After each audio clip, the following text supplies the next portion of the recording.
Today we're going to verify compliance with the Ballast Water Management Convention. Normal PPE is what's called for, as this is mostly an administrative exercise.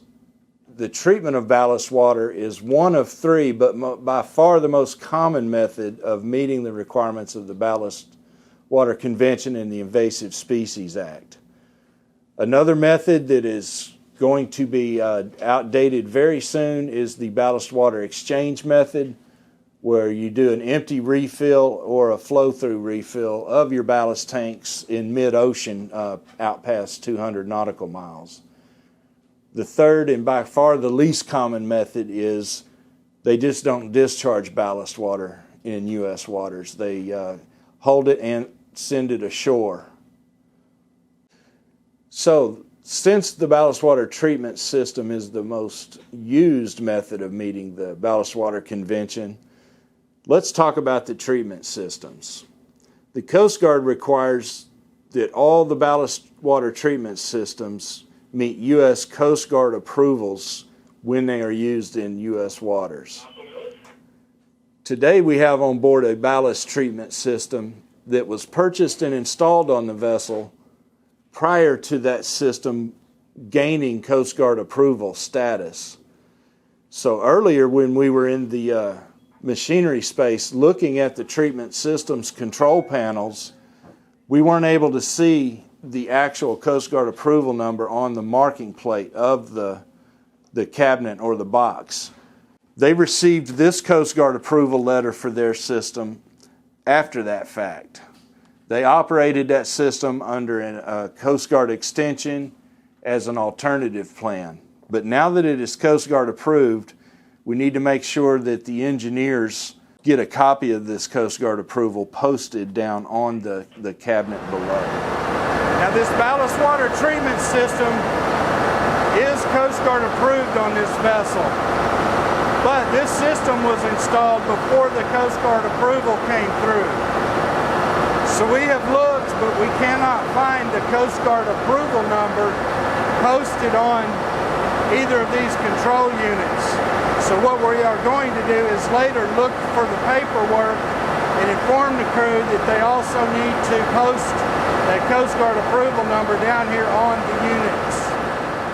One of the things you need to make sure of when you're reading the Coast Guard approval is that certain manufacturers make different models of a treatment system, and sometimes the Coast Guard approval only approves maybe 6 out of 7 possible models you could buy from a certain manufacturer.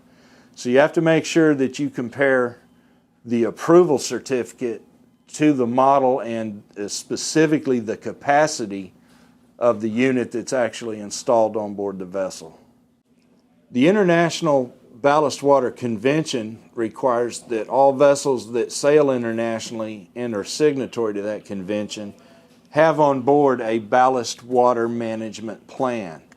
This plan will detail all the different methods that they will use when ballasting and deballasting their ballast tanks and how they're going to meet all the laws that are applicable both internationally and in the individual countries they call in, specifically to maintain compliance with the Invasive Species Act or a similar act in other countries. Part of a ballast water management plan, as well as Coast Guard requirements for vessels calling in the United States, is that they submit a ballast water report to the Ballast Water Clearinghouse.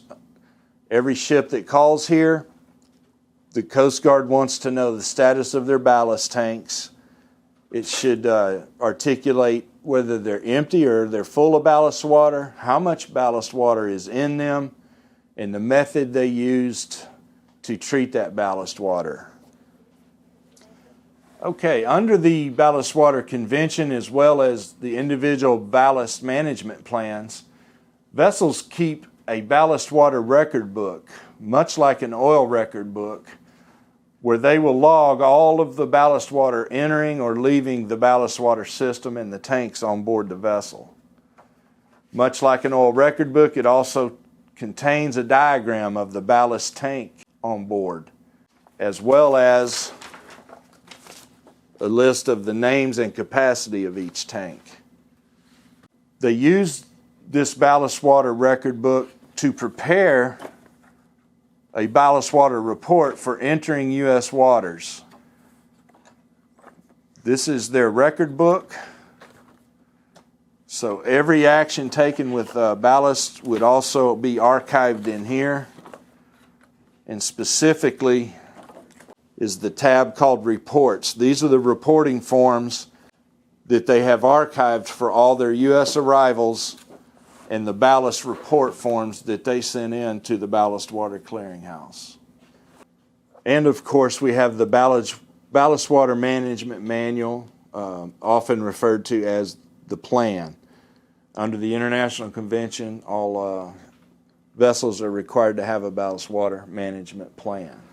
This is usually where you will find the Coast Guard approval for the particular ballast treatment system they have on board.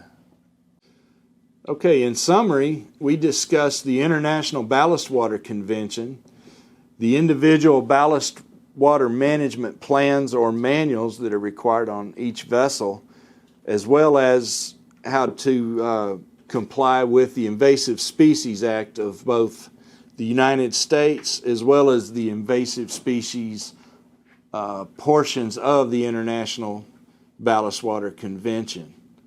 This is an important pollution prevention aspect of your job, and it can get quite technical when evaluating alternative management plans and or extension dates. If you have any questions, please speak with the verifying officer at your unit.